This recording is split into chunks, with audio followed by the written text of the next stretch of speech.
subscribe. Hello everyone, welcome back to my channel. So कैसे हैं आप सब? I hope you all guys well. So दोस्तों, आज की इस वीडियो में हम हमारी साइकोलॉजी इमोशनल इंटेलिजेंस की ऑल यूनिट्स को इस एक वीडियो के अंदर कवर करने वाले हैं। तो ये एग्ज़ाम से पहले की लास्ट रिवीजन होने वाली है, जैसे कि हमारा 25 जून को एग्ज़ाम है, तो उसके लिए मैं ये वन शॉट वीडियो ले आई हूँ। इसके अंदर हम हमारी इमोशनल इंटेलिजेंस की ऑल यूनिट्स को डिस्कस करने वाले हैं। सो वीडियो स्टार्ट करने से पहले मैं कहना चाहती हूँ, अगर आपने मेरे चैनल को अभी तक सब्सक्राइब नहीं किया है या आप मेरे चैनल पर नए हैं तो प्लीज़ पहले चैनल को सब्सक्राइब कर लें, ताकि ऐसी हेल्पफुल वीडियोस आपको टाइम से मिलती रहें। सो नाउ वीडियो को स्टार्ट करते हैं हम अपनी। सबसे पहले हम इस बुक के सिलेबस की बात कर लेते हैं। सिलेबस की बात करें तो इसके अंदर टोटल 3 यूनिट्स आने वाली हैं। यूनिट 1 है हमारी fundamental of emotional intelligence, and unit 2 है हमारी personal competence, and 3rd unit है सोशल कॉम्पिटेंस। सो ये तीनों चीज़ें हमें इसके अंदर पढ़नी है। तो सबसे पहले हम यूनिट 1 से स्टार्ट करते हैं। यूनिट 1 है हमारी फंडामेंटल ऑफ इमोशनल इंटेलिजेंस।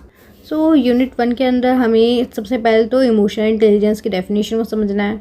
उसके बाद इमोशनल इंटेलिजेंस के हिस्टोरिकल बैकग्राउंड को समझेंगे। उसके बाद इसकी सिग्निफिकेंस को समझेंगे, इसकी अंडरस्टैंडिंग, जिसके अंदर हम ability model, mix model, trade model, emotional social model, ये सारे मॉडल्स पढ़ेंगे। और इमोशनल इंटेलिजेंस के बिल्डिंग ब्लॉक्स को पढ़ेंगे, जैसे कि self awareness, self management, social awareness, relationship management. So ये सारी चीज़ें हमें इसके अंदर पढ़नी है। तो सबसे पहले हम इंट्रोडक्शन से स्टार्ट करते हैं। तो इमोशनल इंटेलिजेंस की बात करें तो ये आज के टाइम पे सबसे ज़्यादा चलने वाला वर्ड है। मतलब कि सबको पता है इमोशनल इंटेलिजेंस के बारे में, बट कुछ लोग ही होंगे जिनको इस बारे में नहीं पता होगा, इस वर्ड के बारे में उन्होंने नहीं सुना होगा इमोशनल इंटेलिजेंस के बारे में, क्योंकि ये जो वर्ड है इमोशनल इंटेलिजेंस आज के टाइम पे कॉमन हो चुका है। लेकिन अगर हम बात करें इस वर्ड को लेकर क्लियर अंडरस्टैंडिंग की, तो लोगों को इसको लेकर क्लियर अंडरस्टैंडिंग नहीं है। मतलब कि एक्चुअल में ये क्या डिनोट करता है ये चीज़ नहीं पता है, ठीक है। तो अगर हम बात करें जैसे कि इंटेलिजेंस के बारे में हमें काफ़ी सारी चीज़ें पता चल चुकी हैं कि इंटेलिजेंस से क्या मतलब है और उसे कैसे मेजर करा जा सकता है। हालांकि मैनी रिसर्चर्स ऐसे हैं जिन्हें लगता है कि जो इंटेलिजेंस का कॉन्सेप्ट है ये बहुत ही ज़्यादा नैरो और कॉन्वेंशियल है, ठीक है। लेकिन ऐसे बहुत सारे लोग हैं जो एकेडमिकली बहुत ही ज़्यादा समझदार, मतलब कि हम उन्हें कह सकते हैं कि वो बहुत ज़्यादा इंटेलिजेंट हैं, बट वो अपनी सोशल लाइफ में सक्सेसफुल नहीं हो पाए, जिसकी वजह से वो आगे नहीं बढ़ पाए, ठीक है। तो सोशल और प्रोफेशनल लाइफ दोनों चीज़ के अंदर एक बैलेंस बना के चलने से ही लाइफ में आगे बढ़ सकते हैं, ठीक है। तो जैसे कि इंटेलिजेंट क्वेश्चन इंपॉर्टेंट है, वैसे ही इमोशनल क्वेश्चन भी बहुत इंपॉर्टेंट है, क्योंकि ये हमारी वर्क रिलेटेड, सोशल और इंडिविजुअल आउटकम्स, इन सारी चीज़ों के लिए बहुत इंपॉर्टेंट है। मतलब ये दोनों के बीच में जो एक बैलेंस बन के चलता है, तभी हम अपनी लाइफ को ठीक से चला पाते हैं, अपनी लाइफ में सक्सेसफुल हो पाते हैं, ठीक है। जैसे कि यहाँ पर जो डैनियल गोलमैन हैं उन्होंने बोला है ये बात कि अगर आपकी इमोशनल एबिलिटी आपके हाथों में नहीं है, या फिर आप सेल्फ अवेयर नहीं हैं, या आप अपनी इमोशंस को मैनेज नहीं कर सकते हैं, या फिर आप इफ़ेक्टिवली रिलेशनशिप्स नहीं बना सकते हैं लोगों के साथ, देन नो मैटर कि आप कितने ज़्यादा समझदार हो या फिर आपकी कितनी IQ लेवल है।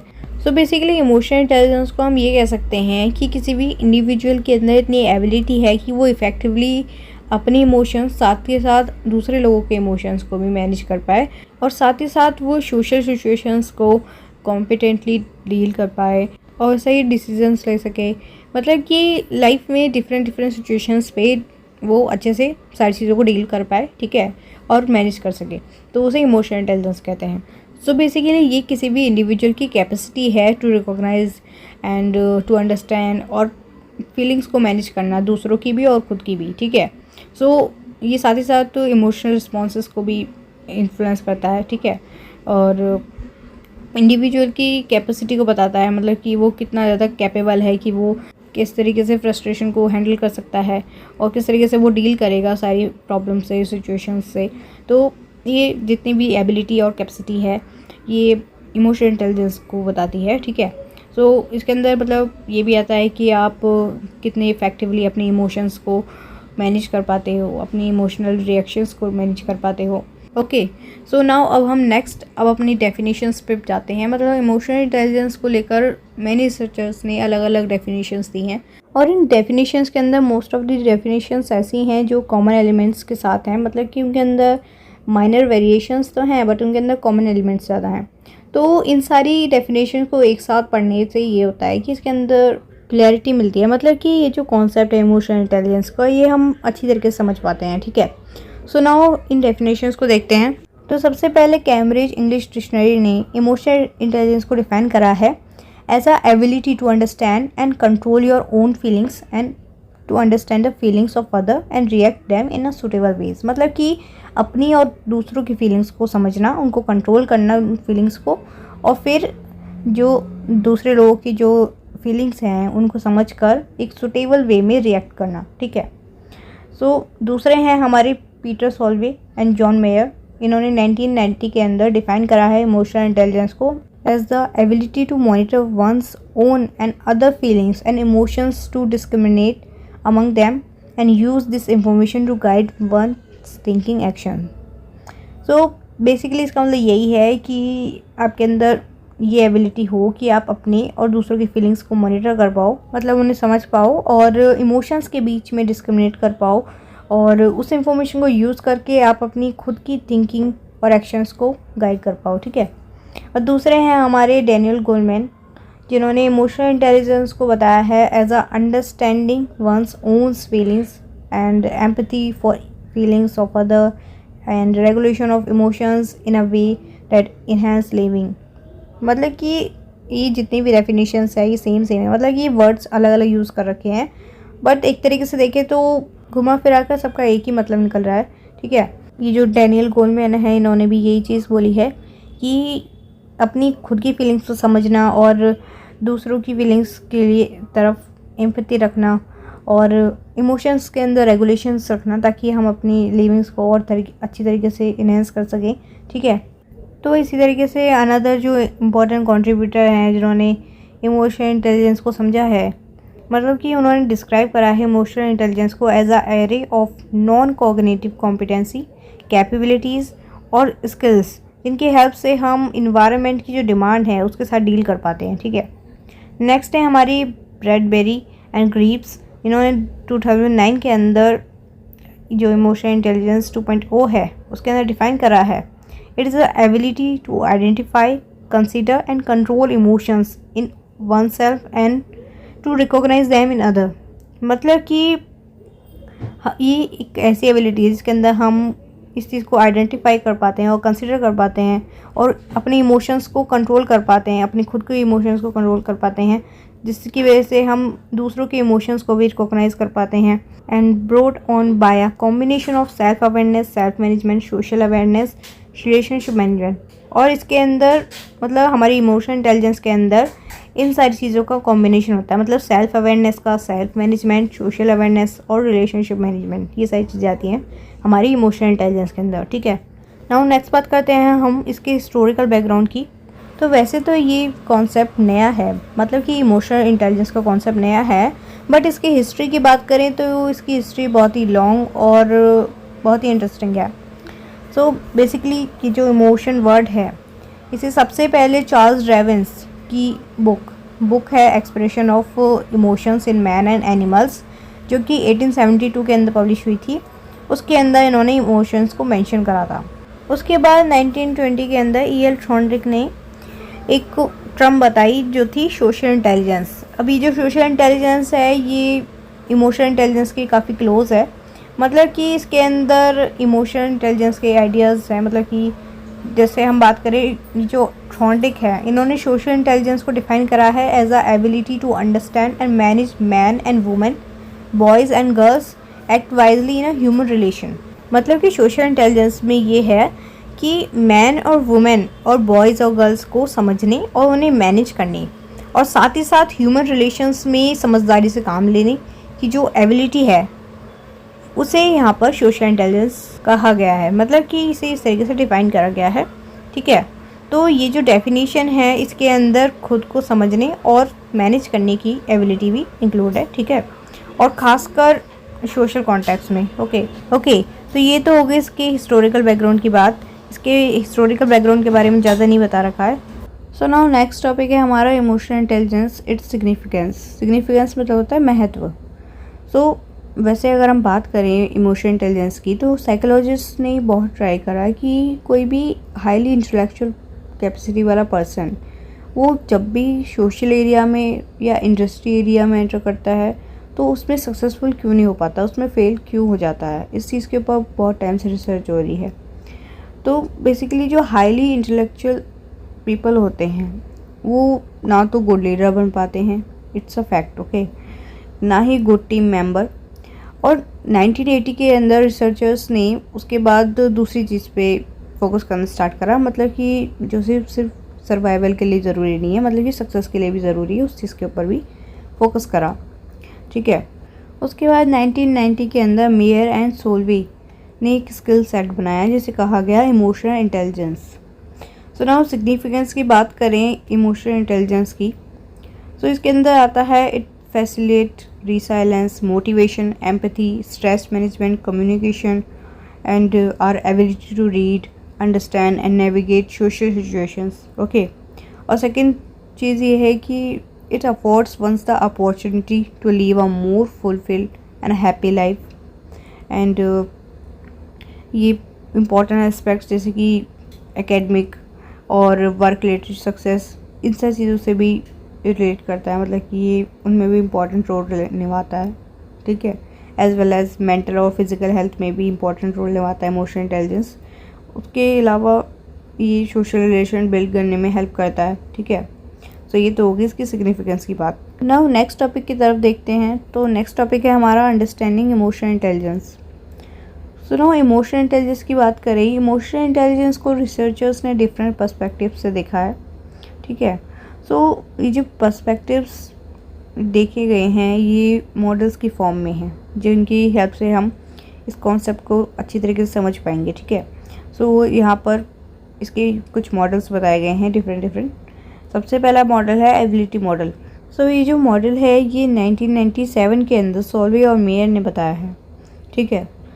और सबसे पहले इसको डिस्क्राइब करा गया है 1990 के अंदर, मतलब कि सोल्वे और मेयर ने 1990 के अंदर से डिस्क्राइब करा सबसे पहली बार। उसके बाद 1997 के अंदर ये आया ये मॉडल, जहाँ पर उन्होंने ये चीज़ डिस्क्राइब करी है कि जो इमोशनल इंटेलिजेंस है it's as a form of social intelligence, जिसके अंदर अपनी खुद की और दूसरों की फीलिंग्स को मॉनिटर करने की एबिलिटी हो और अपने इमोशंस को मैनेज करने की एबिलिटी हो, मतलब अपने इमोशंस के बीच में डिस्क्रिमिनेट करने की एबिलिटी हो, और how to use information to guide one's thinking and action, मतलब कि आप खुद को मतलब इंफॉर्म कर पाओ, अपने आप को गाइड कर पाओ अपनी इंफॉर्मेशन से कि आपको क्या सोचना है, क्या एक्शन लेना है, ठीक है। आपकी सोचने समझने की शक्ति, ठीक है।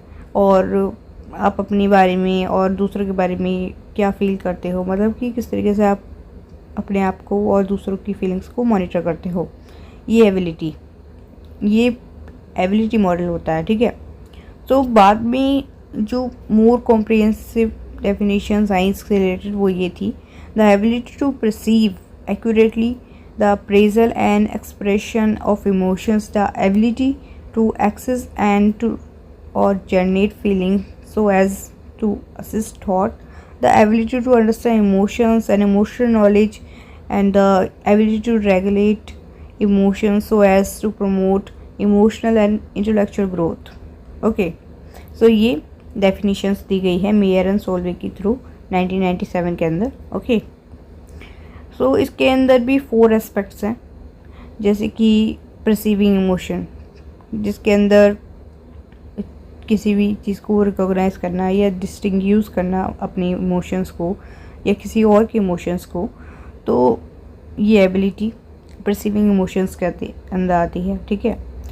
दूसरा है फैसिलिटेटिंग थॉट्स विथ इमोशन, मतलब कि किसी भी मतलब हमारी कॉग्निटिव एक्टिविटी को हमारे इमोशंस के थ्रू फैसिलिटेट करना, ठीक है, like reasoning, problem solving, decision making और इंटरपर्सनल रिलेशनशिप्स, ये सारी चीज़ें इसके अंदर आती हैं। थर्ड ये है अंडरस्टैंडिंग इमोशन, इसमें इमोशंस को एक एक्यूरेट लैंग्वेज के साथ लेबल करने के अलावा जो हमारी एबिलिटी होती है कि आप इमोशन लेवल और इमोशन थेमसेल्फ, मतलब कि इन दोनों के बीच में डिफ्रेंशिएट कर सकते हो, ये एबिलिटी इसके अंदर इंक्लूड है अंडरस्टैंडिंग इमोशंस के अंदर। ओके, फोर्थ है हमारी मैनेजिंग इमोशंस, तो इसके अंदर ये एबिलिटी इंक्लूड है कि आप अपनी फीलिंग्स को एक्सेप्ट करते हो और उन्हें पर्सनल ग्रोथ के लिए प्रमोट करते हो, मतलब कि उन्हें मॉड्यूलेट करने की एबिलिटी रखते हो, ठीक है। सो ये हो गई एबिलिटी मॉडल की बात। नाउ नेक्स्ट मॉडल है मिक्स्ड मॉडल। मिक्स्ड मॉडल जो है ये गोलमैन ने 1998 के अंदर फॉर्मुलेट करा है, ठीक है, और ये one of the most comprehensive model है, ठीक है, और ये प्रोफेशनल सेटअप के लिए सबसे ज़्यादा एमिनेबल मॉडल है। नाउ अगर हम बात करें according to Goleman, so emotional intelligence के अंदर है कि आप खुद को मोटिवेट करने और फ्रस्ट्रेशन को फेस करने में एबल हो, जिसके अंदर ऐसी एबिलिटीज़ इंक्लूड हैं जैसे टू कंट्रोल इम्पल्स और डिले ग्रेटिफिकेशन, मतलब कि इम्पल्स को कंट्रोल करना, और ग्रेटिफिकेशन मतलब होता है संतुष्टि में डिले करना, मतलब कि ग्रेटिफिकेशन में डिले करना, और अपने मूड को कंट्रोल करना, और जैसे थिंकिंग की एबिलिटी को इन्फ्लुएंस होने से बचाना, जिसके अंदर हमारी एम्पैथी और होप्स आती हैं, ठीक है।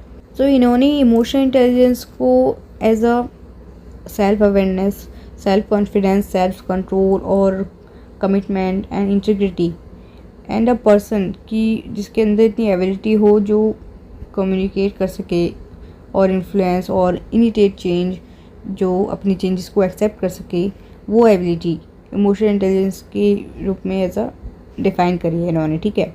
और इस मॉडल को कॉम्पिटेंसी मॉडल भी कहा जाता है, क्योंकि जो गोलमैन है वो इमोशनल इंटेलिजेंस को कॉम्पिटेंसी का एक कॉम्बिनेशन मानते थे, ठीक है, जो कि किसी भी इंडिविजुअल की अपनी इमोशंस पर नज़र रखना और दूसरों के इमोशंस को सही तरीके से एसेस करना और दूसरों की जो ओपिनियंस हैं उन पर अपना इन्फ्लुएंस डालना, मतलब कि आपके अंदर इतनी एबिलिटी है, आप ये सब कर सकते हो, ठीक है। जिसके ये सारी चीज़ें इमोशनल इंटेलिजेंस के अंदर आते हैं गोलमैन के अकॉर्डिंग, ओके। सो गोलमैन जो हैं वो ज़्यादातर लीडर्स की कॉम्पिटेंसी के अंदर इंटरेस्ट रखते थे, और साथ ही साथ वो कॉर्पोरेट सेक्टर में बहुत पॉपुलराइज थे, मतलब कि उनके मॉडल की वजह से वो बहुत ज़्यादा पॉपुलर थे कॉर्पोरेट सेक्टर के अंदर, ओके। उसके बाद मतलब अगर हम बात करें गोलमैन की, गोलमैन ने बहुत रिसर्च करी, उसके बाद इन्होंने 25 कॉम्पिटेंसीज़ बताई, जिनके अंदर मतलब उन्होंने बताया कि ये जो कॉम्पिटेंसीज़ हैं 25 कॉम्पिटेंसीज़, ये क्लब्ड हैं under the 5 dimensions of emotional intelligence. So यहाँ पर ये 5 डायमेंशंस हैं। 5 डायमेंशंस में सबसे पहला है सेल्फ अवेयरनेस। सेल्फ अवेयरनेस के अंदर आता है emotional self awareness, accurate self assessment और सेल्फ कॉन्फिडेंस। दूसरा है सेल्फ रेगुलेशन, जिसके अंदर आता है सेल्फ कंट्रोल, ट्रस्टवर्दीनेस, कॉन्शियसनेस और अडेप्टेबिलिटी, इनोवेशन, ओके। थर्ड है सेल्फ मोटिवेशन, जिसके अंदर आता है achievement drive, commitment, initiative, optimism. Fourth है हमारा एम्पैथी। एम्पैथी के अंदर है understanding other, developing other, service orientation और पॉलिटिकल अवेयरनेस और अप्रिशिएटिंग डाइवर्सिटी। और फिफ्थ है हमारा सोशल स्किल्स, जिसके अंदर है इन्फ्लुएंस, कम्युनिकेशन और building bonds, collaboration and cooperation, conflict management, leadership, change catalyst and team membership. ये सारी जो हैं ये हमारी 5 डायमेंशन हैं, जिनके अंदर ये सारी चीज़ें मिलाकर 25 कॉम्पिटेंसी आती हैं, ठीक है। So self awareness, self regulation, self motivation और पर्सनल कॉम्पिटेंसी, जहाँ पर एम्पैथी और सोशल स्किल्स सोशल कॉम्पिटेंसीज हैं, ठीक है। फिर बाद में अनदर मॉडल्स में इवॉल्व हुआ, जहाँ पर 25 कॉम्पिटेंसीज थी वो रिड्यूस हो गई, 20 हो गई, एंड 5 डोमेन्स कोलैप्स्ड हो गए इनटू 4 क्वाड्रेंट, जिनके अंदर आ गए बॉयज़, गोलमैन, री 2000, okay. So 4 quadrant of emotional intelligence की बात करें तो ये रही सेल्फ अवेयरनेस। सेल्फ अवेयरनेस के अंदर 3 कॉम्पिटेंसीज हैं, emotional awareness, accurate self assessment और सेल्फ कॉन्फिडेंस, ओके। तो इमोशनल अवेयरनेस की बात करें तो किसी भी इंडिविजुअल के अंदर एबिलिटी हो to recognise one's emotion and their effect, और दूसरा है एक्यूरेट सेल्फ असेसमेंट, जो कि रेफर करता है skills of knowing one's weakness and strength, ठीक है। और सेल्फ कॉन्फिडेंस के कंपोनेंट्स की बात करें, किसी पर्सन के पास मतलब कि वो इतना कैपेबल हो, उसके अंदर कितनी कैपेबिलिटीज़ हों कि वो वो सेंस ऑफ सेल्फ वर्थ को समझ पाए, ठीक है, और मतलब कि उसे इंडिकेट कर पाए। दूसरा है सेल्फ मैनेजमेंट। इसके अंदर 6 कॉम्पिटेंसीज इंक्लूड हैं, जैसे कि emotional self control, trustworthiness, adaptability, achievement drive, initiative and consistentness. Okay, और तीसरा है हमारा सोशल अवेयरनेस। सो ये जो क्वाड्रेंट है ये रेफर करता है कि किस तरीके से पीपल अपनी रिलेशनशिप्स को हैंडल करते हैं और are aware of other needs, feelings, दूसरों की फीलिंग्स और उनकी नीड्स और उनके कंसर्न्स को समझते हैं, ठीक है। और इसके अंदर competency of empathy, service orientation, organisational awareness, ये सारी चीज़ें भी इंक्लूड हैं, ठीक है। फोर्थ है रिलेशनशिप मैनेजमेंट। ये बात करता है उन स्किल्स की जो अडेप्टनेस, मतलब कि जो सोशल रिलेशनशिप को मैनेज करना, और कॉम्पिटेंसी के अंदर इंक्लूड है in this dimension influencing and developing other, clarity of communication और कॉन्फ्लिक्ट मैनेजमेंट, लीडरशिप स्किल्स और बीइंग अ चेंज कैटलिस्ट और building relationships, team work, collaboration, ये सारी चीज़ें इसके अंदर आती हैं, ठीक है। नाउ नेक्स्ट मॉडल है हमारा ट्रेट मॉडल। सो ये जो ट्रेट मॉडल है ये न्यूली मॉडल है, मतलब कि इमोशनल इंटेलिजेंस के अंदर ये न्यू मॉडल आया है 2000 के अंदर, जो कि पेट्राइड्स ऑफ फर्नेम ने इंट्रोड्यूस कराया है, ठीक है। और ये प्राइमरी रिलेटेड है किसी भी इंडिविजुअल के perception related to own traits and emotional abilities, ठीक है। उसकी किसी भी इंडिविजुअल के उसके खुद के ट्रेट्स और इमोशनल एबिलिटीज़ से रिलेट करता है ये वाला जो ट्रेट मॉडल है, ठीक है। सिंपली अगर हम कहें तो इसके अंदर सेल्फ एफिशिएंसी है, मतलब किसी भी इंडिविजुअल की self efficiency with regard to effective management of emotions, मतलब कि उसके अंदर इतनी एबिलिटी है कि वो इफेक्टिवली अपने इमोशंस को मैनेज कर सके, ठीक है। और ये मॉडल इमोशनल इंटेलिजेंस के सिर्फ एक एबिलिटी होने की ट्रेडिशनल व्यू से बहुत अलग है। इसकी वजह ये किसी इंडिविजुअल की इमोशनल एबिलिटीज़ और इस बिलीफ की रिलेशन में, मतलब कि सेल्फ परसेप्शन पर फोकस करता है कि वो इमोशनल एरिया के अंदर, मतलब कि जो इमोशनल एरिया है उसके अंदर जो डिज़ायर्ड आउटकम्स हैं उनको अचीव कर पाए, ठीक है। इस चीज़ के ऊपर फोकस करता है। नाउ पेट्राइड्स के अकॉर्डिंग जो इमोशनल इंटेलिजेंट पर्सन होता है वो उसकी कोई स्टैंडर्ड प्रोफाइल नहीं होती है, मतलब कि सेम ट्रेड्स के साथ एक अडेप्टिव और फंक्शनल एक ही सिचुएशन के अंदर हो सकता है। कि नहीं है कि आप दूसरे सिचुएशंस के अंदर भी आप उसी तरह से काम करो, मतलब कि जैसे एग्जांपल लो, कोई भी सेल्समैन है और बहुत ही मिलनसार व्यक्ति है तो वो सोशल मीडिया के अंदर कर सकता है, बट कोई भी अकाउंटेंट या रिसर्चर इस फील्ड में काम करेगा तो उसको डिफ़िकल्टी होगी, ठीक है। तो ट्रेट मॉडल जो हैं ये स्पेसिफिक ट्रेट्स पे फोकस करते हैं जो कि प्रिसीविंग और रेगुलेट करने में हेल्प करते हैं इमोशंस को, ठीक है। तो यहाँ पर 4 फैक्टर्स बताए गए हैं ट्रेट मॉडल के: wellbeing, social ability, self control, emotionality. Okay, now next है हमारा emotional social model. So emotional intelligence के मॉडल्स की डिस्कशन बारऑन के 2006 में जो इन्होंने तैयार किया था, मतलब कि इमोशनल सोशल मॉडल को मेंशन करे बिना इनकम्प्लीट है। सो ये बेसिकली अगर हम बात करें इस मॉडल में तो इसके अंदर किसी भी इंडिविजुअल की सोशल स्किल्स उसकी इमोशनल इंटेलिजेंस स्किल्स से सेपरेट होती हैं। इक्वली अगर हम बात करें दोनों ही इम्पॉर्टेंट है अपनी अपनी जगह पे, मतलब कि किसी भी गोल को अचीव करने के लिए इन दोनों का इक्वल होना ज़रूरी है। सो इमोशनल इंटेलिजेंस जो है वो इमोशनल और सोशल कॉम्पिटेंसीज एंड बिहेवियर्स का कॉम्बिनेशन है, ओके। और इसके अंदर इंक्लूड हैं कैपेसिटी टू बी अवेयर और understand and express one self, और ability to understand and relate to other, ability to deal with strong emotions and control one's impulse, and ability to adapt to change and solve problems of personal and social nature and general mood. So ये सारी capacities के अंदर include हैं। सो इस model के 5 components हैं, मतलब कि बारऑन ने 5 कंपोनेंट्स बताए हैं इस मॉडल के। सबसे पहले है इंट्रापर्सनल, जिसके अंदर इंक्लूड हैं self regards and emotional self awareness और assertiveness, independence and self actualisation. और ये किसी भी इंडिविजुअल की लेवल ऑफ सेल्फ अवेयरनेस और सेल्फ एक्सप्रेशन को हाईलाइट करती है, ठीक है। और दूसरा है इंटरपर्सनल। इंटरपर्सनल के अंदर इंक्लूड हैं जैसे कि एम्पैथी, सोशल रिस्पॉन्सिबिलिटीज़ और इंटरपर्सनल रिलेशनशिप्स। और ये जो सब स्केल है ये सोशल अवेयरनेस और interpersonal relation skills of a person के अकाउंट को देती है, ठीक है। और थर्ड है हमारा स्ट्रेस मैनेजमेंट, जिसके अंदर टॉलरेंस और इम्पल्स कंट्रोल इंक्लूड हैं, ठीक है। And this aspect give an account of emotional management and control. और अब फोर्थ है हमारा अडेप्टेबिलिटी। अडेप्टेबिलिटी के अंदर इंक्लूड हैं reality testing, flexibility and problem solving. ये जो है ये किसी भी इंडिविजुअल की कैपेसिटी बताता है कि वो कितना ज़्यादा कैपेबल है कि वो चेंज को इफ़ेक्टिवली हैंडल कर पाता है, ठीक है। और फिफ्थ है हमारा जर्नल मूड, जिसके अंदर इंक्लूड है ऑप्टिमिज्म, हैप्पीनेस। और ये जो एस्पेक्ट है ये level of internal motivation of a person को हाईलाइट करता है, ठीक है। सो ये हो गए 5 कंपोनेंट्स। नेक्स्ट बात करते हैं अब इमोशनल इंटेलिजेंस के बिल्डिंग ब्लॉक्स की। सो इमोशनल इंटेलिजेंस के ऊपर बहुत बार रिसर्च हुई है, ठीक है। तो रिसर्चर्स ने मैनी एरियाज़ में रिसर्च करी इमोशनल इंटेलिजेंस की।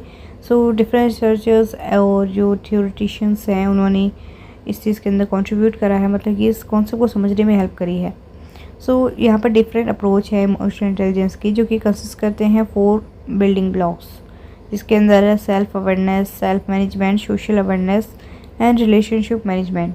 सो ये जो सेल्फ अवेयरनेस और सेल्फ मैनेजमेंट बिहेवियर हैं ये रिलेट करते हैं सेल्फ एंड सेल्फ अवेयरनेस और रिलेशनशिप मैनेजमेंट बिहेवियर से, मतलब दूसरों के साथ आपके कैसे रिलेशन है उनको, ठीक है।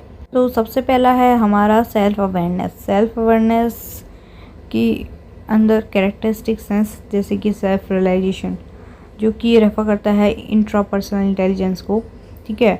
और इसके अंदर किसी भी इंडिविजुअल की कैपेसिटी बताते हैं, मतलब कि एक्यूरेटली रिकॉग्नाइज करना एंड अपने खुद के मूड्स को, इमोशंस को समझना and drives as well as their impact on self and other, मतलब कि खुद के ऊपर और दूसरों के ऊपर क्या इम्पैक्ट पड़ रहे हैं उससे इस चीज़ को समझना। और ये सेल्फ रियलाइजेशन और सेल्फ स्टीम को रेफर करता है, ठीक है। और ये देखा गया है कि कोई भी इंडिविजुअल जो अपने इमोशंस से अनअवेयर होता है वो ज़्यादातर इर्रेशनल डिसीजन लेता है और वो अपने इमोशंस को कंट्रोल भी नहीं कर पाता है, मतलब कि वो ना तो जैसे कि एंगर और डिप्रेशन जैसी प्रॉब्लम से डील भी नहीं कर पाता अच्छे से इमोशंस के साथ, ठीक है। और ये जो कॉम्पिटेंसी है ये सेल्फ असेसमेंट और सेल्फ कॉन्फिडेंस को भी इंक्लूड करती है, ठीक है। और सेल्फ असेसमेंट कंप्राइज होता है ability to understand own strength, मतलब अपनी खुद की स्ट्रेंथ को जानना, एज वेल एज अपनी लिमिटेशंस को जानना और एक्सप्लोर करना उन्हें, और अपनी अंडरस्टैंडिंग को और ज़्यादा इंक्रीज़ करना, ठीक है, अपने बारे में। और अंडरस्टैंडिंग जो है वो इंट्रोस्पेक्शन और एज वेल एज दूसरों से फीडबैक लेने से इंक्रीज़ होती है, ठीक है, अपने बारे में। सो ये हो गई सेल्फ अवेयरनेस की बात। नाउ नेक्स्ट बात करते हैं हम सेल्फ मैनेजमेंट की। सो सेल्फ मैनेजमेंट जो है वो सेल्फ अवेयरनेस के ऊपर बिल्ड होता है। तो बेसिकली ये इमोशंस को संभालने और इमोशंस को हैंडल करने और साथ ही साथ इमोशंस को कंट्रोल में ना आने देने की एबिलिटी को रेफर करता है। So basically it is the ability to regulate and maintain equilibrium in the face of provocation, मतलब कि प्रॉब्लम के टाइम पे भी आप अपनी जो इमोशंस हैं उन्हें रेगुलेट कर सकते हो और अपने इक्विलिब्रियम को मेंटेन करके चलते हो, उसको रेफर करता है। सो ये वो एबिलिटी है। और इट इज़ ऑल्सो मीन कि आप इतने एबल हो कि आप अपनी कमिटमेंट को मेंटेन कर सकते हो और चाहे कोई भी सर्कमस्टेंसेस हो उनके अंडर भी आप ऑप्टिमिज्म और कमिटमेंट को मेंटेन कर सकते हो, ठीक है, ये एबिलिटी है आपके अंदर। और कोई भी पर्सन जिसके अंदर सेल्फ मैनेजमेंट की स्किल है वो इतना एबल होता है कि वो प्रॉब्लम के टाइम पे भी, एडवर्सिटी के टाइम पर भी अपने आप को मोटिवेट रख सकता है और अपने अंदर एक होपफुलनेस को जगाए रख सकता है, मतलब कि उसके अंदर ये चीज़ होती है कि फाइनल आउटकम अच्छा आएगा, इस चीज़ की होप में वो अपने इमोशंस को कंट्रोल करके रखता है, ठीक है। ये हो गई सेल्फ मैनेजमेंट की बात। नाउ बात करते हैं अब सोशल अवेयरनेस की। तो ये जो कॉम्पिटेंसी है इसके अंदर इंक्लूड है स्किल्स जैसे कि ability to recognise emotions in other by understanding both verbal and non verbal content of communication, मतलब कि आप दूसरों को समझ पाओ, आप दूसरों के इमोशंस को समझ पाओ कि एक्चुअल में वो गुस्सा हैं या खुश हैं, या फिर वो आपसे एक्चुअल में कहना क्या चाहते हैं, चाहे वो वर्बली बोलें या नॉन वर्बली, ठीक है। तो आप उनको मतलब उनके इमोशंस को समझने में आप एबल हो। और ये जो स्किल है ये एक्सपेंड है to understand of emotions to other as well. और मतलब कि दूसरों के इमोशंस को समझना, उनको पहचानने के साथ साथ उन इमोशंस को समझना भी ज़रूरी है, ठीक है। और ये जो एबिलिटी है ये इम्पॉर्टेंट है क्योंकि हम इसके थ्रू ही किसी भी रिएक्शन या किसी दूसरे की फीलिंग्स को समझ पाते हैं, ठीक है। और गुड इंटरपर्सनल रिलेशनशिप इस्टेब्लिश कर पाते हैं। एंड ये जो स्किल है ये ऑल्सो हेल्प करती है to understand power dynamics in work situations और रिलेशनशिप्स। और बिसाइड हम किसी भी सिचुएशंस को समझ पाते हैं मतलब इसकी हेल्प से। जैसे कि कोई कॉन्फ्लिक्ट है तो उसको हम समझ पाएंगे अगर हमारे अंदर सोशल अवेयरनेस हुई तो, ठीक है। और इस चीज़ को समझना फर्स्ट स्टेप हो सकता है to adapt to environment and successful social relationships, ठीक है।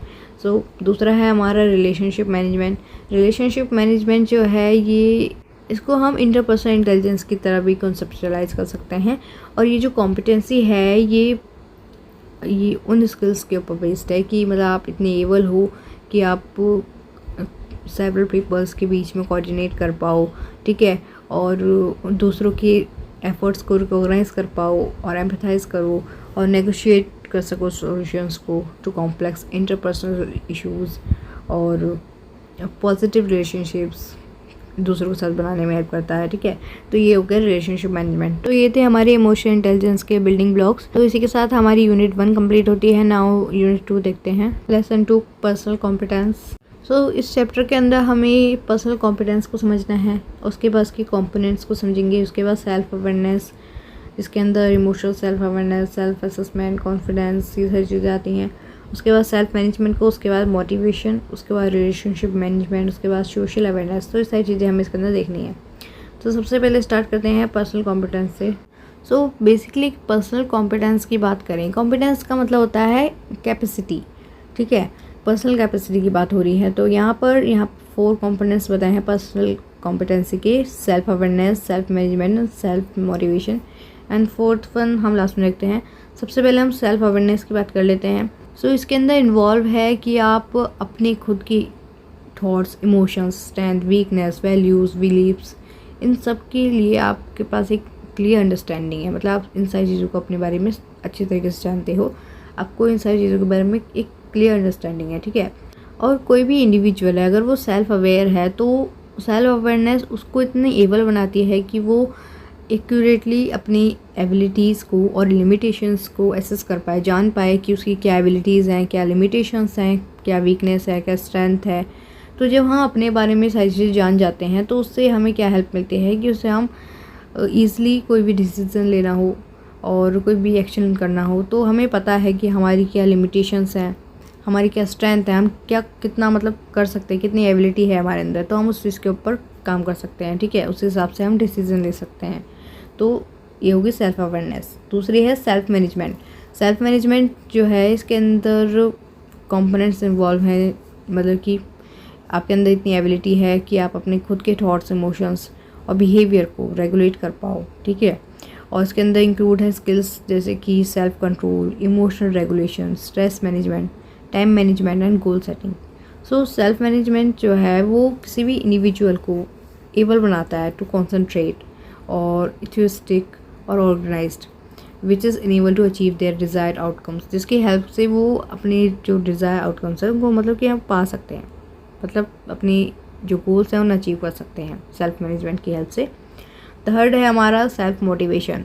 सो सेल्फ मोटिवेशन जो है ये उस एबिलिटी को रेफर करता है जिसकी हेल्प से हम अपनी किसी भी कमिटमेंट है या फिर मतलब कोई भी गोल है उसके ऊपर फोकस रख पाते हैं कि हाँ हमें एक चीज़ के पीछे जाना है। सेल्फ मोटिवेट करते हैं अपने आप को, मतलब खुद को हम खुद मोटिवेट कर सकते हैं, इतने एबल हैं हम, इतनी स्ट्रॉन्ग है इंटरनली कि हम खुद को एक पॉजिटिव वे में मोटिवेट कर सकते हैं किसी भी डिफ़िकल्ट टाइम में, ठीक है।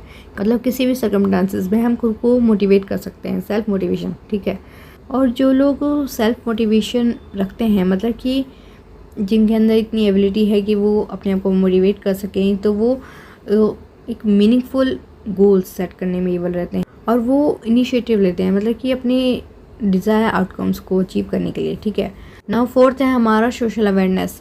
सोशल अवेयरनेस की बात करें तो ये वो कंपोनेंट है जिसके अंदर इन्वॉल्व है being attend to emotions, needs and perspective of the, मतलब कि दूसरों की नीड्स और उनकी पर्सपेक्टिव्स और उनके इमोशंस को समझने में, मतलब कि आप इतनी एबल हो कि आप दूसरों के इमोशंस को, उनकी ज़रूरतों को, उनके पर्सपेक्टिव्स को समझ पाओ, ठीक है। और सोशली अवेयर रहो, मतलब कि कोई भी इंडिविजुअल है वो एम्पैथी दिखा रहा है दूसरों की तरफ, और दूसरा सोशल सिचुएशंस को समझना और इंटरपर्सनल रिलेशनशिप को नेविगेट करना इफ़ेक्टिवली, ठीक है। और they have good communication skills and able to listen actively and sensitive to cultural differences, ठीक है। सो ये होगी सोशल अवेयरनेस की बात। नाउ नेक्स्ट है हमारा रिलेशनशिप मैनेजमेंट।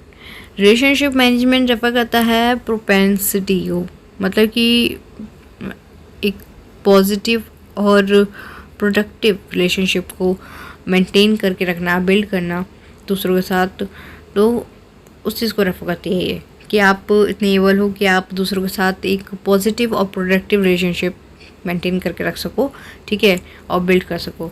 सो इसके अंदर इंक्लूड हैं स्किल्स जैसे कि constructive communication, conflict resolution, team work, collaboration. So ये सारी स्किल्स इसके अंदर इंक्लूड हैं, ठीक है। एंड कोई भी individual strong relationship management skills के साथ इतना कैपेबल होता है कि वो ट्रस्ट बिल्ड कर सकता है, इन्फ्लुएंस कर सकता है दूसरों को, और अलग अलग टीम्स में काम भी कर सकता है अच्छी तरीके से, ठीक है। सो अगर हमें पर्सनल कॉम्पिटेंसी को डेवलप करना है तो उसके अंदर सबसे पहली ज़रूरत होती है सेल्फ रिफ्लेक्शन की, प्रैक्टिस की और कंटिन्यूस लर्निंग की, ठीक है। तो इसके अंदर इन्वॉल्व हैं जैसे कि ओपन फीडबैक और seeking personal growth opportunities, actively working on improving one self, ठीक है। और बाय डेवलपिंग पर्सनल कॉम्पिटेंस कोई भी इंडिविजुअल है वो अपनी ओवरऑल इफेक्टिवनेस, वेलबींग और success in various area of life उसको इन्हेंस करता है, ठीक है। नाउ अब हम इन सारी जितने भी कंपोनेंट्स हैं इनको डीप में पढ़ते हैं। सबसे पहले है हमारा सेल्फ अवेयरनेस, इसको पढ़ते हैं। तो 2002 के अंदर कैसल ने सेल्फ अवेयरनेस को डिफाइन करा है as the ability to understand one's own emotion, thoughts, values and how they influence behaviour across context. So ये डेफिनेशन दी है कैसल ने, okay. So basically self awareness जो है ये one of the most important component है personal competence का, जो कि रेफर करता है अपनी खुद की अंडरस्टैंडिंग लेवल को, मतलब कि हम कितना अपनी वीकनेस, अपनी स्ट्रेंथ के बारे में जानते हैं, अपनी इमोशंस को ड्राइव करना जानते हैं, अपनी रिक्वायरमेंट्स को जानते हैं। मतलब कि सेल्फ अवेयरनेस अपने बारे में है कि आप अपने आप को कितना ज़्यादा जानते हो, आप अपने आप को कितना ज़्यादा समझते हो, ठीक है, कि आपकी क्या एबिलिटीज़ हैं, ठीक है। और अगर हम बात करें कोई भी individual who possesses high self awareness, वो ज़्यादातर बैलेंस करके चलता है, मतलब कि अपनी जो लाइफ है उसको एक बैलेंस करके चलता है, मतलब वो रियलिस्टिक और नॉन क्रिटिकल होता है। और साथ ही साथ ऐसे लोग जो होते हैं वो अपने बारे में और दूसरों के बारे में क्लियर अंडरस्टैंडिंग रखते हैं, मतलब कि उनको पता है कि उन्हें क्या करना है, एग्जैक्टली क्या डिसीजन लेना है, ठीक है। और ऑल्सो ये जो इंडिविजुअल्स हैं ये दिखाते हैं high level of self awareness, कि वो रिकॉग्नाइज कर सकते हैं कि कैसे उनके इमोशंस और फीलिंग्स जो हैं वो उनके ऊपर अफेक्ट करते हैं, उनके सराउंडिंग्स को अफेक्ट करते हैं, ठीक है। और मतलब कि वो इस चीज़ को रिकॉग्नाइज कर सकते हैं, पहचान सकते हैं, समझ सकते हैं, ठीक है। और अ पर्सन जो कि हाई लेवल सेल्फ अवेयरनेस के साथ है वो प्रेशर और डेडलाइंस को जानता है, ठीक है, कि उन चीज़ों से कैसे बाहर निकलना है, कैसे प्लान करना है, कैसे टाइमिंग करनी है, मतलब कि केयरफुली सारी चीज़ों को कैसे करना है, कैसे हमें कोई भी टास्क है उसे कंप्लीट करना है। तो ये सारी चीज़ों के बारे में उसे पता होता है, क्योंकि एक्चुअल में उसे अपने बारे में पता है, मतलब उसको सेल्फ अवेयर है वो, कि उसको अपने बारे में सारी चीज़ें पता है कि क्या उसकी एबिलिटीज़ हैं, क्या उसकी वीकनेस है, क्या उसकी स्ट्रेंथ है, कि वो एक्चुअल में क्या कर सकता है, ठीक है। तो उसी हिसाब से वो सारी चीज़ें बैलेंस करके कर लेता है, ठीक है। सो सेल्फ अवेयरनेस के अंदर इमोशनल सेल्फ अवेयरनेस भी आती है। सो इमोशनल अवेयरनेस मतलब इमोशनल सेल्फ अवेयरनेस की बात करें तो ये उस कैपेबिलिटी को रेफर करती है जिसकी हेल्प से मतलब हम रिकॉग्नाइज कर पाते हैं अपने इमोशंस को, उनको समझ पाते हैं और साथ ही साथ अपनी थॉट्स बिहेवियर को इन्फ्लुएंस कर पाते हैं, मतलब ओवरऑल वेलबींग के लिए, ठीक है। और इसके अंदर ये भी इन्वॉल्व है कि आप अपनी फीलिंग्स के साथ कैसे ट्यून करते हो और आप इतने एबल हो कि आप उन्हें आइडेंटिफाई कर सकते हो और उन्हें एक्यूरेटली लेवल कर सकते हो, ठीक है। और आप इस चीज़ से भी अवेयर हो कि इस तरीके से ये आपकी एक्शंस और इंस्ट्रक्शंस को दूसरों के साथ, मतलब कि दूसरों के साथ जो हम इंट्रैक्शंस करते हैं उसको किस तरीके से इन्फ्लुएंस करते हैं। इमोशनल सेल्फ अवेयरनेस, ठीक है। So being emotional self aware allow you to have a deeper understanding of your self, मतलब कि अगर आप इमोशनल सेल्फ अवेयर हैं तो इस चीज़ से आप इतने कैपेबल हो पाओगे कि आप अपने आप को और अपनी वैल्यूज़ को, अपनी नीड्स को समझ पाओगे। एंड ये आपकी जो इमोशंस का और जो बिहेवियर का पैटर्न है उसे रिकॉग्नाइज करने में हेल्प करेगा और इससे आपकी जो इमोशंस को, मतलब इमोशनल रिस्पॉन्सेस को मैनेज करने और रेगुलेट करने में हेल्प करेगा ये, ठीक है। और अगर आप अपने इमोशंस से अवेयर रहेंगे तो इससे आपको फ़ायदा होगा, मतलब कि आप और ज़्यादा इंटेंशनली चॉइस कर पाएंगे, रिस्पॉन्स कर पाएंगे किसी भी सिचुएशन में, ठीक है, in a way that align with your values and goals. Okay, so emotional self awareness जो है ये हमारी पर्सनल ग्रोथ में एक वाइटल स्किल है, हमारी पर्सनल ग्रोथ और डेवलपमेंट के अंदर।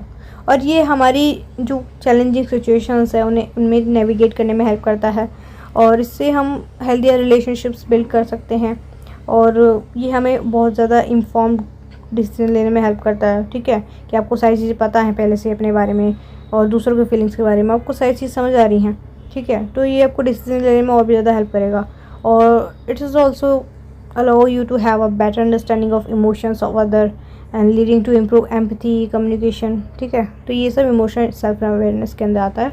नाउ दूसरा है अब हमारा self assessment. So self assessment जो है ये सेल्फ अवेयरनेस का एक क्रूशियल कंपोनेंट है और इसके अंदर इन्वॉल्व है taking the time to reflect your own thoughts, feelings, behaviour, strength, weakness and values. और सेल्फ असेसमेंट में इंगेज होने से आपको और ज़्यादा डीपर अंडरस्टैंडिंग मिलेगी अपने आप के बारे में और आपकी मोटिवेशंस के बारे में, आपके एक्शंस के बारे में, ठीक है। और सेल्फ अवेयरनेस जो है वो एक एबिलिटी है to recognise and understand your own emotions, thoughts, behaviour और how they impact yourself and other, ठीक है। नाउ नेक्स्ट है हमारा सेल्फ मैनेजमेंट। सेल्फ मैनेजमेंट की बात करें तो ये पर्सनल कॉम्पिटेंस का अनदर कंपोनेंट है और सेल्फ मैनेजमेंट रेफर करता है capability of individual to control and regulate their impulse and drives and actions, and it is also include the ability to accountable for one's own personal performance and keeping in accordance with their core values. Self management जो है वो जिसके अंदर include है trustworthiness, adaptability, self control, consciousness, innovation. So ये सारी चीज़ें इसके अंदर आती हैं। So according to Daniel Goleman, इन्होंने बताया है, ये एक ट्रेंड साइकोलॉजिस्ट हैं जिन्होंने सेल्फ मैनेजमेंट के अंदर इंक्लूड करे हैं डाइवर्स कंपोनेंट्स जो कि पर्सनल और प्रोफेशनल सक्सेस के लिए एसेंशियल है, ठीक है। तो उसके अंदर कंपोनेंट्स आते हैं जैसे कि self awareness, emotional self control. So ये वही सारी चीज़ें हैं बट थोड़ा सा डीप में बता रखा है, ठीक है। नेक्स्ट है हमारा मोटिवेशन। मोटिवेशन जो है ये की कंपोनेंट है पर्सनल कॉम्पिटेंस का, जो कि रेफर करता है इंटरनल ड्राइव्स को और डिज़ायर को, ताकि हम उन गोल्स को अचीव कर पाएँ एक्शंस के थ्रू और हम चैलेंजेस को फेस कर पाएँ, ठीक है। और मोटिवेशन जो है वो पर्सनल ग्रोथ में और सक्सेस में और ओवरऑल वेलबींग में सारी चीज़ों के अंदर एक इम्पॉर्टेंट रोल निभाती है। तो यहाँ पर कुछ तरीके बता रखे हैं जिनके थ्रू हमें पता चलता है मोटिवेशन का कॉन्ट्रीब्यूशन इन पर्सनल कॉम्पिटेंस। सबसे पहला है गोल सेटिंग। सो मोटिवेशन जो है वो किसी भी इंडिविजुअल को एक मीनिंगफुल और एक अचीवेबल गोल को सेट करने में हेल्प करती है, ठीक है। जब कोई इंडिविजुअल किसी भी इंडिविजुअल के पास एक क्लियर सेंस ऑफ पर्पस है और एक मोटिवेशन और एक डायरेक्शन है तो वो उन सारी चीज़ों को लेते हुए मतलब कि अपने अचीव को गोल कर पाता है, ठीक है, कि उसको एक्चुअल में पता है कि उसे किस वे में जाना है, किस फील्ड में जाना है, ठीक है। तो वो उससे मतलब कि एक रियलिस्टिक गोल सेट कराती है, ठीक है। सो मोटिवेशन जो है वो किसी भी इंडिविजुअल को मोर फोकस्ड और कमिटेड बनाती है उसके गोल्स की तरफ और सक्सेस के चांसेस को इंक्रीज़ करती है। नेक्स्ट है हमारा initiative and action. So motivation जो है वो एनर्जी प्रोवाइड करती है, and drive to initiative and take actions. मतलब कि हमें एक्शन लेने में हेल्प करती है, मतलब मोटिवेशन मिलेगी अगर हमें किसी चीज़ से, तो उससे क्या होगा, हमारे अंदर एक एनर्जी लेवल बढ़ता है कि हाँ हमें उस चीज़ को करना है। अगर हमें पढ़ाई करनी है तो पढ़ाई करनी है, तो मोटिवेशन का बहुत इंपॉर्टेंट रोल होता है टू अचीव एनी गोल। और ये साथ ही साथ एक विलिंगनेस, मतलब कि कोई भी एक्शन लेने के लिए एक विलिंगनेस लाती है हमारे अंदर कि हाँ एक्चुअल में उस चीज़ को हमें करना है। और ये हमारे सेल्फ और मतलब कि हमारी ग्रोथ के लिए और डेवलपमेंट के लिए काम करता है ये मोटिवेशन, ठीक है। तो ये तो हो गई मोटिवेशन की बात। नाउ नेक्स्ट बात करते हैं रिलेशनशिप मैनेजमेंट की। रिलेशनशिप मैनेजमेंट एक और की कंपोनेंट है पर्सनल कॉम्पिटेंसी का, जिसके अंदर इन्वॉल्व है building and maintain positive and productive relationship with other. मतलब कि हम दूसरों के साथ अच्छे रिलेशनशिप बनाएं, पॉजिटिव रिलेशनशिप मेंटेन करके रखें, तो वो रिलेशनशिप मैनेजमेंट के अंदर आता है, ठीक है। और it encompass range of skills and behaviour that contribute to effective communication, collaboration and conflict resolution, ठीक है। तो यहाँ पर कुछ इंपॉर्टेंट एस्पेक्ट्स बताए हैं रिलेशनशिप मैनेजमेंट के, वो देख लेते हैं। सबसे पहला है इफ़ेक्टिव कम्युनिकेशन। इफ़ेक्टिव कम्युनिकेशन जो है ये किसी भी रिलेशनशिप को बिल्ड करने में, मेंटेन करने में सबसे ज़्यादा एसेंशियल होता है, ठीक है। सो इसके अंदर इन्वॉल्व है एक्टिवली लिसनिंग टू अदर, मतलब कि आप एक्टिवली दूसरों को सुन रहे हो, उनकी बातों को सुन रहे हो। ये नहीं कि आप बीच में बोल रहे हो या फिर आप उनकी बातों पे ध्यान नहीं दे रहे हो, आप मतलब दूसरों की बातों को सुनते हो एक्टिवली, ठीक है। सो और साथ ही साथ आप उनकी जो फीलिंग्स हैं उनको समझकर एक्सप्रेस भी करते हो और क्लियर भी करते हो सारी चीज़ों को रिस्पेक्टफुली। एंड इसके अंदर मतलब ये चीज़ भी आती है कि आप इतने एबल हो कि आप किसी भी कम्युनिकेशन स्टाइल को अडेप्ट कर पाते हो, ठीक है, to different individual and situations. और गुड कम्युनिकेशन स्किल्स जो होते हैं वो हमें किसी भी दूसरे को समझने में, मतलब कि दूसरे के पर्सपेक्टिव को समझने में, कन्वेइंग आइडियाज़ और इन्फॉर्मेशन इफेक्टिवली, इन सारी चीज़ों को समझने में बहुत हेल्प करती हैं ये गुड कम्युनिकेशन स्किल्स, ठीक है। और कॉन्फ्लिक्ट्स को रिजॉल्व करने में भी हेल्प करती है। दूसरा है एम्पैथी एंड अंडरस्टैंडिंग। एम्पैथीज जो है वो किसी भी इंडिविजुअल को अंडरस्टैंड करने में हेल्प करती है, किसी भी इंडिविजुअल की जो एक्सप्रेस करी गई फीलिंग्स हैं उनको समझने में हेल्प करती है। और इसके अंदर ये भी इन्वॉल्व है कि आप इतने एबल हो कि आप अपने साथ साथ दूसरों को भी समझ सकते हो, अच्छे तरीके से रिस्पॉन्स कर सकते हो उनको समझकर, ठीक है। और अब एम्पैथी के थ्रू ट्रस्ट बिल्ड कर सकते हो और एक फॉस्टरिंग पॉजिटिव कनेक्शन बना सकते हो, और कोई भी कॉन्फ्लिक्ट है उसे इफ़िशिएंटली और एक कंस्ट्रक्टिव मैनर के अंदर रिजॉल्व कर सकते हो। थर्ड है हमारा कॉन्फ्लिक्ट रेजोल्यूशन। कॉन्फ्लिक्ट की बात करें तो कॉन्फ्लिक्ट एक नेचुरल पार्ट है किसी भी रिलेशनशिप के बीच में। मतलब कि एक इफ़ेक्टिव कॉन्फ्लिक्ट रेजोल्यूशन स्किल्स जो होती हैं वो किसी भी गुड रिलेशनशिप को मेंटेन करने के लिए क्रूशियल होती हैं, जिसके अंदर इन्वॉल्व है कि आपके अंदर इतनी एबिलिटी है, आप इतने एबल हो कि आप आइडेंटिफाई कर पाओ और एड्रेस कर पाओ कॉन्फ्लिक्ट्स को in a constructive manner, and actively आप लिसनिंग कर पाओ डिफरेंट पर्सपेक्टिव्स को, और जो कॉमन ग्राउंड्स हैं उनको आप फाइंड कर पाओ, ठीक है। और साथ ही साथ आप एक जो सॉल्यूशन होता है उसको निकालने में भी एबल हो सको, मतलब कि आप कोई भी कॉन्फ्लिक्ट हो रहा है आपके या किसी और के बीच में, तो आपके अंदर इतनी एबिलिटी है कि आप उस कॉन्फ्लिक्ट को रिजॉल्व कर पाओ, ठीक है। सो नेक्स्ट है हमारा कोलैबोरेशन एंड टीम वर्क। सो ये जो कोलैबोरेशन और टीम वर्क है ये वो स्किल्स है जो कि किसी भी काम को इफ़ेक्टिवली करने में और दूसरों के साथ एक कॉमन गोल को अचीव करने में हेल्प करती हैं। मतलब कि ये सबसे ज़्यादा इम्पॉर्टेंट है, मतलब कि वर्क प्लेसेस में बहुत ज़्यादा ज़रूरत पड़ती है कोलैबोरेशन और टीम वर्क स्किल्स की, ठीक है। सो इसके अंदर इन्वॉल्व है जैसे कि आपके अंदर ये एबिलिटी है कि आप कंट्रीब्यूट कर सको आइडियाज़ को, अपनी रिस्पॉन्सिबिलिटीज़ को शेयर कर सको, वर्क में कोऑपरेट कर सको, ठीक है, दूसरों के साथ। और कोलैबोरेशन स्किल्स के अंदर इंक्लूड हैं being capable of communicating and negotiating more effectively, और रिस्पेक्ट डाइवर्स पर्सपेक्टिव, लेकिन दूसरों के अलग अलग पर्सपेक्टिव को आप रिस्पेक्ट दे रहे हो, ठीक है। और साथ ही साथ एक स्ट्रॉन्ग कोलैबोरेशन स्किल्स जो है वो एक सक्सेसफुल टीम वर्क के रूप में रिजल्ट आता है, मतलब उनका, ठीक है, एक पॉजिटिव रिलेशनशिप बनता है उससे। नेक्स्ट है हमारा building trust and rapport. So trust pillar जो है वो किसी भी हेल्दी रिलेशनशिप के अंदर होना बहुत ज़रूरी होता है। मतलब कि एक ट्रस्ट बिल्ड करना, जिसके अंदर इन्वॉल्व है रिलायबल, हॉनेस्ट, कंसिस्टेंट, और किसी भी पर्सन की कंसिस्टेंट वर्ड्स, एक्शंस, ये सारी चीज़ें ट्रस्ट के अंदर आती हैं. And it also involve being able to maintain confidently and demonstrate integrity and follow through the on commitment. मतलब कि आप कोई भी चीज़ है उसे कॉन्फिडेंटली मेंटेन कर रखो. कोई भी ट्रस्ट, अगर आप पे कोई ट्रस्ट कर रहा है तो कॉन्फिडेंटली आप मतलब इतने कॉन्फिडेंट हो कि वो अगर आप पे ट्रस्ट कर रहा है तो उसका ट्रस्ट हमेशा मेंटेन रहे. ठीक है.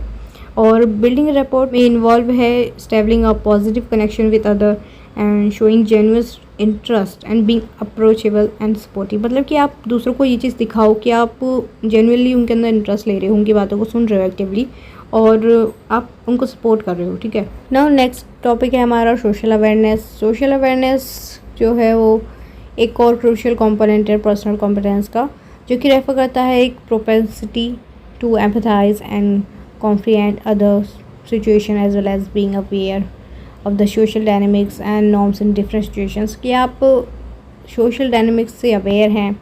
ठीक है. और different situations के अंदर आप सारी चीज़ें maintain कर सको, मतलब कि आप समझ सको कि कहाँ पर किस चीज़ की ज़रूरत है और उस हिसाब से आप react कर पाओ. ठीक है. सो social awareness के अंदर involve है being a touch with the emotional needs, perspective of other and being able to evaluate social interaction effectively. और कोई भी इंडिविजुअल है वो सोशल अवेयर है तो उससे ये होगा कि वो किसी के साथ भी मतलब कि दूसरों के साथ तो एक पॉजिटिव रिलेशनशिप बिल्ड कर पाएगा, उसे मेंटेन कर पाएगा. ठीक है. और दूसरों की रिस्पॉन्स, इमोशंस को समझ पाएगा, उनकी नीड्स को समझ पाएगा और उस हिसाब से ही रिस्पॉन्स भी करेगा. ठीक है. और इसके अंदर it is also enable individual to navigate social situation with sensitive and respect. मतलब कि कोई भी सिचुएशन होगी उसे सेंसिटिविटी और रिस्पेक्ट के साथ हैंडल करने की हमारे अंदर एबिलिटी आएगी. ठीक है. और हम मिसअंडरस्टैंडिंग्स और कॉन्फ्लिक्ट्स को अवॉइड करेंगे. ठीक है. सो ये हो गया हमारा यूनिट 2 में जितना भी था हमने पढ़ लिया. नाउ अब हम पढ़ते हैं यूनिट 3 लेसन 3 सोशल कॉम्पिटेंस. तो इसके अंदर हमें सोशल कॉम्पिटेंस को समझना है, उसके कंपोनेंट्स को, डेवलपमेंट को, सोशल कॉम्पिटेंस स्किल्स को, प्रिज्म मॉडल को, strategies to enhance social competence और सोशल कॉम्पिटेंस की इंपॉर्टेंस को. ये सारी चीज़ें हमें इसके अंदर समझनी है. तो सबसे पहले कंपोनेंट्स ऑफ सोशल कॉम्पिटेंस को समझ लेते हैं. सो सोशल कॉम्पिटेंस के कंपोनेंट्स की बात करें तो सबसे पहले यहाँ पे कंपोनेंट दे रखा है कॉग्निटिव एबिलिटी. सो सोशल कॉम्पिटेंस इनकम्पोज करता है range of cognitive skills. One is resolving problems, कि मतलब इसके अंदर ये एबिलिटी है कि आप कोई भी प्रॉब्लम है उसको रिजॉल्व कर सको. इसके अंदर इन्वॉल्व है रिकॉग्नाइज द इशू, मतलब कोई जो इशू है उसको समझने की एबिलिटी. और number of goals connected to the issues, मतलब कि जितने भी अपकमिंग गोल्स हैं उनको इशूज़ के साथ कनेक्ट करना. और brain storming, consider alternative, coming up with a solution, मतलब कि कोई भी प्रॉब्लम है उसका सॉल्यूशन निकालना, ये कॉग्निटिव एबिलिटी के अंदर आता है. ठीक है. सोशल कॉम्पिटेंस के अंदर. और साथ ही साथ इसके अंदर ये चीज़ भी इन्वॉल्व है कि जो रिज़ल्ट आएगा सॉल्यूशन का उसको एक्सेप्ट करने की एबिलिटी भी. ठीक है. और its role in achieving the goal. और अनदर कॉग्निटिव स्किल्स फोकस करती हैं कि किस तरीके से बिलीव्स और जो इमोशंस और जो बिहेवियर्स हैं वो इंटरेक्ट करते हैं. और ये समझना भी ज़रूरी है कि कैसे जो इमोशनल रिस्पॉन्सेज हैं वो हमारी आइडियाज़ को अफेक्ट करते हैं. एंड अगर कोई बिलीफ अनफेवरेबल इफ़ेक्ट कर रहा है तो उसे चेंज करना ज़रूरी होता है. ठीक है. और इसके अलावा कॉग्निटिव एबिलिटीज़ के अंदर आता है जैसे कि सेवरल कॉन्फ्लिक्ट मैनेजमेंट टेक्निक्स और such as apologising, avoiding a situation, resolving the disagreement, मतलब कि लड़ाई झगड़ा ना होने देना. ठीक है. और किस तरीके से किसी भी कॉन्फ्लिक्ट को मैनेज करना. ठीक है. ये सारी चीज़ें इसके अंदर आती हैं. दूसरा है इमोशनल एबिलिटी. इमोशनल एबिलिटी की बात करें तो many emotional process social competence का पार्ट है, जिनके अंदर इनकम्पोज है capacity to interpret verbal and non verbal clues, मतलब कि आप वर्बल और नॉन वर्बल दोनों तरीके से अपने और दूसरों की इमोशंस को समझ पाओ. ठीक है. और इमोशनल स्किल्स के अंदर मतलब ये कैपेसिटी हो कि आप कोई भी सर्कमस्टांस हो या कोई भी मतलब कि कोई भी परिस्थिति हो आप उसके अंदर अपने इमोशंस को मेंटेन करके रख सको, मतलब अपने इमोशंस को बैलेंस करके रख सके और दूसरों के साथ अपने रिलेशनशिप मेंटेन करके रख सके और आइडेंटिफाई कर पाएँ शेयर इंटरेस्ट को of feeling at easy while communicating both happy and negative feelings are included. मतलब कि आप समझ पाओ कि अगर आप बात कर रहे हो तो कोई खुश है या फिर वो दुखी है या फिर नेगेटिव फीलिंग्स आ रही हैं, तो ये सारी चीज़ें समझने की एबिलिटी, ठीक है, ये इमोशनल एबिलिटीज़ के अंदर है। तो दूसरा है बिहेवियरल एबिलिटीज़। सो नाउ बात करें अगर हम बिहेवियर एबिलिटीज़ के अंदर, तो communication skills, the capacity to initiate a decision, ability to communicate emotion, ability to gently interrupt other when necessary, ability to refrain from criticising other during conversation. ये सभी जितने भी हैं ये सब ऑल बिहेवियरल ट्रेट्स हैं सोशल कॉम्पिटेंस के अंदर। मतलब कि आपके अंदर कैपेसिटी है एक इनिशिएट डिस्कशन करने की, और आप उसके अंदर एबिलिटी है टू कम्युनिकेट इमोशंस, एंड आप जेंटली दूसरों के साथ इंटरप्ट कर सकते हो जब ज़रूरत होती है, ठीक है। सो ये सारी चीज़ें बिहेवियरल ट्रेट्स के अंदर आती हैं सोशल कॉम्पिटेंस के अंदर, ठीक है। ऑल्सो इसके अंदर गुड लिसनिंग एबिलिटीज़ आती हैं, paying attention to people, keeping eyes contact और summarising what the other person is trying to express. मतलब कि आपको समझ आए कि दूसरा पर्सन जो है वो आपसे कहना क्या चाह रहा है और आप उसे समराइज़ कर सको, ठीक है। और ability to cooperate with others, express gratitude, provide assistance when required, and एक कोऑर्डिनेटर मेंटेन करना और एक पोलाइट रिलेशनशिप बनाना दूसरों के साथ, ठीक है। तो ये सारे बिहेवियरल स्किल्स के अंदर आते हैं। नाउ नेक्स्ट टॉपिक है development of social competence. So social competence की डेवलपमेंट के अंदर इन्फ्लुएंस है different by different life phases, ठीक है। मतलब कि सोशल कॉम्पिटेंस के अंदर अगर हम कहें सोशल कॉम्पिटेंस डेवलपमेंट के अंदर, तो ये differently by differently life phases को इन्फ्लुएंस करता है। फॉर इंस्टेंस मतलब ये हमारी थ्रू आउट इन्फेंसी, मतलब ये हम जब छोटे होते हैं उस टाइम से ही हमारे अंदर डेवलप होना शुरू हो जाता है, ठीक है। और इसके अंदर मतलब इस चीज़ की डेवलपमेंट के अंदर फैमिली सबसे ज़्यादा इम्पॉर्टेंट होती है, और ऑल्सो ये वो एबिलिटीज़ हैं जिनके थ्रू हम किसी भी पर्सन के पॉइंट ऑफ व्यूज़ को बचपन से ही मतलब समझ पाते हैं। मतलब कि बचपन से ही हमारे अंदर ये आदत डाली जाती है और हमें समझाया जाता है, हमारे अंदर ये एबिलिटी डेवलप करी जाती है ताकि हम दूसरों को समझ पाएँ, दूसरों के पॉइंट ऑफ व्यूज़ को समझ पाएँ, इमोशंस को समझ पाएँ।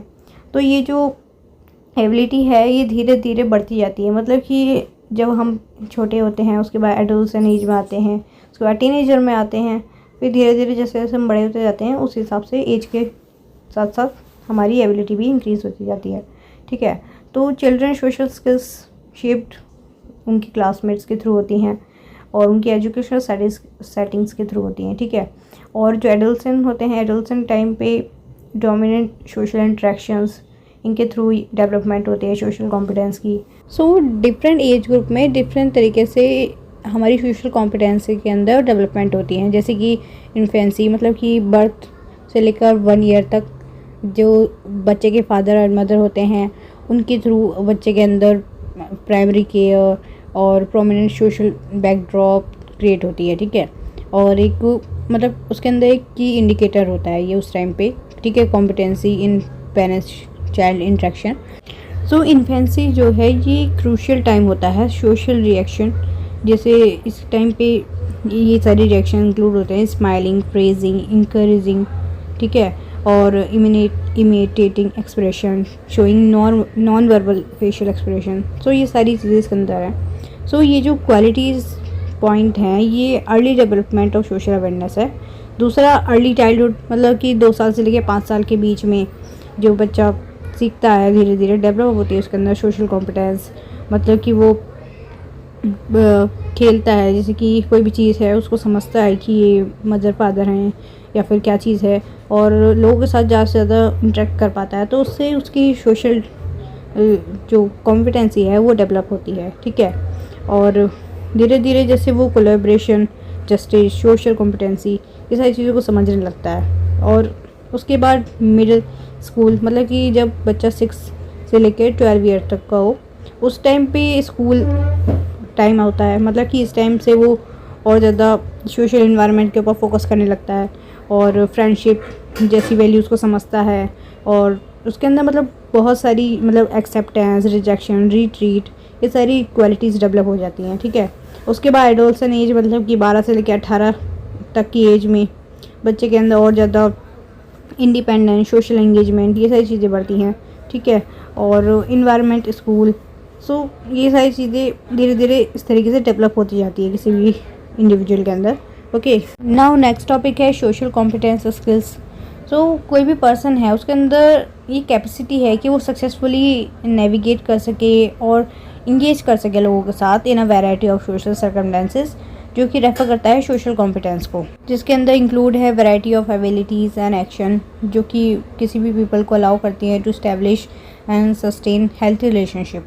तो यहाँ पर कुछ एसेंशियल सोशल स्किल्स बता रखे हैं, जैसे कि understanding of social patterns and decision making and problem solving skills, emotional regulations and management and communication skills and empathy, ये सारी सोशल स्किल्स हैं, ठीक है। नाउ नेक्स्ट टॉपिक है prism model. So theoretical model of social competency है, जो कि लिंडा रोज कैरनॉन ने 1997 के अंदर ये जो थियोरेटिकल मॉडल है ये प्रोवाइड करा है, ठीक है। सो ये जो मॉडल है ये मैनी कंपोनेंट्स की एसेंशियल आउटलाइन है, मतलब कि needed to build strong social competence and interaction, उस चीज़ को आउटलाइन करने के लिए है ये, ठीक है। तो यहाँ पर 3 हायरार्किकल लेवल बताए हैं सोशल कॉम्पिटेंसी के एनालाइज करके, जिनके अंदर इंक्लूड हैं प्रिज्म मॉडल और along with one depth dimension, जो कि कोरस्पॉन्ड कॉन्टेक्स्ट के लिए एसेंशियल है, ठीक है। तो सबसे पहले जो टॉप लेयर है वो एनालाइज करती है थ्योरेटिकल नेचर, जो कि बेसिकली कंसिडर करती है सोशल कॉम्पिटेंस को, सोशल कॉम्पिटेंस की जो इफ़ेक्टिवनेस होती है इंटरेक्शन के अंदर उस चीज़ को, ठीक है। उसके बाद जो सेकेंड लेयर है वो इंडेक्सिकल लेवल को शो करती है, जो कि मोस्टली फोकस करती है on measuring social competency. Example जैसे कि फ्रेंडशिप, प्रो सोशल बिहेवियर और peer popularity assess by different raters, ठीक है। और थर्ड जो लेयर है उसके अंदर है स्किल लेयर। स्किल लेयर के अंदर आते हैं जैसे एम्पैथी, कम्युनिकेशन और emotion regulation, social problem solving और सोशल इनकोडिंग। तो ये है हमारा प्रिज्म, ओके। तो ये हो गए model of social competency. Now next topic है strategies to enhance social competence, मतलब कि यहाँ पर कुछ स्ट्रेटजीज बनाई है जिनकी वजह से हम सोशल कॉम्पिटेंस को इन्हेंस कर सकते हैं, ठीक है। जैसे कि इन्वायरमेंटल कॉन्टेक्स्ट, अर्ली इन्वायरमेंट जो है वो किसी भी बच्चे की एबिलिटी को इन्फ्लुएंस करता है टू एक्वायर सोशल स्किल्स, जो कि सोशल कॉम्पिटेंसी के लिए एसेंशियल होते हैं। और इन्वायरमेंट के अंदर इनकम्पोज हैं जैसे कि physical layout, content and planning of the classroom and academic activities, ये सारी चीज़ें इसके अंदर आती हैं, ठीक है।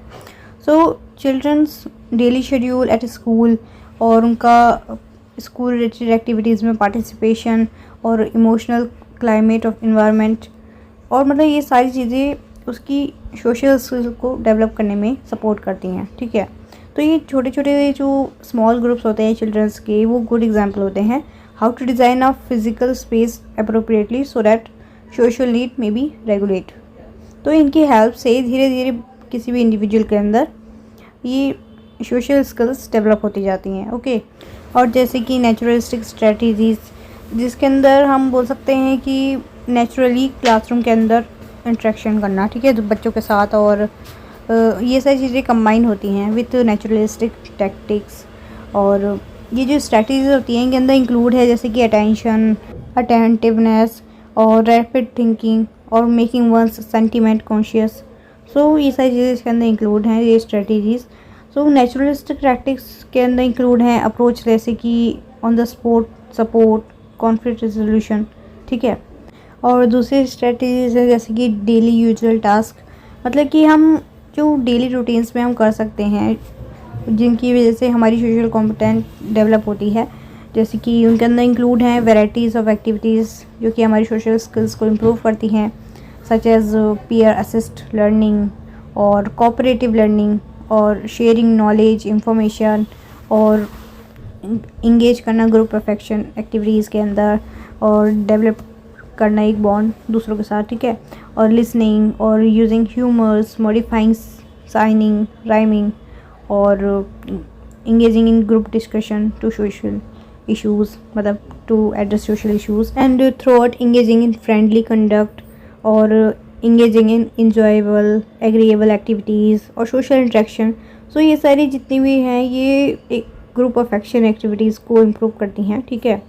एंड ये इंटरपर्सनल स्किल्स डेवलप करती हैं और इनसे क्या होता है, इसके अंदर मतलब इसकी वजह से ऐसी स्किल्स हमारे अंदर डेवलप होती हैं जैसे कि taking care of one another और सस्टेनिंग अ रिलेशनशिप। और ऑल्सो ये कल्चर कॉम्पिटेंसी को भी इम्प्रूव करती हैं since the kid develops friendship and bonds with other from many cultures. Okay, so इन सारी स्ट्रेटजीज़ की हेल्प से हम अपने जो सोशल कॉम्पिटेंस है उसको इन्हेंस कर सकते हैं, ठीक। नाउ नेक्स्ट टॉपिक है importance of social competence. So social competence की इम्पोर्टेंस की बात करते हैं अब। सो लर्निंग सोशल स्किल्स हमारी फ्यूचर सोशल फंक्शनिंग के लिए एसेंशियल होती हैं, एज वेल एज़ फॉर हमारे जो लोअरिंग चाइल्डहुड बिहेवियरल और इमोशनल इश्यूज़ होते हैं उसके लिए भी, ठीक है। और ये एक कल्टीवेट स्ट्रॉन्ग सोशल स्किल्स के लिए बहुत ज़्यादा ज़रूरी होता है, as it is one of the protective factor for healthy and mental health, ठीक है। सो बेसिकली ये हमारी जो फॉरगी सॉलिड सोशल बॉन्ड और जो कोलैबोरेट करते हैं हम अच्छी तरीके से दूसरों के साथ, उसको एड करता है। And high level of social competency जो होती है वो इश्यूज़ ऑफ सोशल मीडिया के टाइम पे रिक्वायर्ड होती है। और moving far from family members, जब हम अपनी फैमिली मेम्बर से दूर जाते हैं उस टाइम पे ज़रूरत होती है। और जो फैमिलियर कम्युनिटीज़ होती हैं उनके अंदर needing to create new social supports और working with group of people, तो इन सारी चीज़ों के लिए सोशल कॉम्पिटेंसी बहुत ज़रूरी है, ठीक है। सो यहाँ इसी के साथ हमारा ये चैप्टर भी कंप्लीट होता है। आई होप आपको ये पूरा समझ आ गया हो, और अगर डाउट हो तो मुझसे कमेंट सेक्शन में पूछ लेना, मैं आपका डाउट क्लियर कर दूँगी। सो इसी के साथ हमारी इमोशनल इंटेलिजेंस की पूरी बुक कंप्लीट होती है। सो वीडियो पसंद आई हो तो वीडियो को ज़्यादा से ज़्यादा लाइक करें एंड ज़्यादा से ज़्यादा शेयर करें ताकि और फ्रेंड्स की भी हेल्प हो सके। एंड अगर अभी तक चैनल को सब्सक्राइब नहीं किया है तो प्लीज़ पहले चैनल को सब्सक्राइब कर लें ताकि ऐसी हेल्पफुल वीडियोस आपको टाइम से मिलती रहें। So thank you so much for watching. मिलते हैं नेक्स्ट वीडियो में, बाय बाय।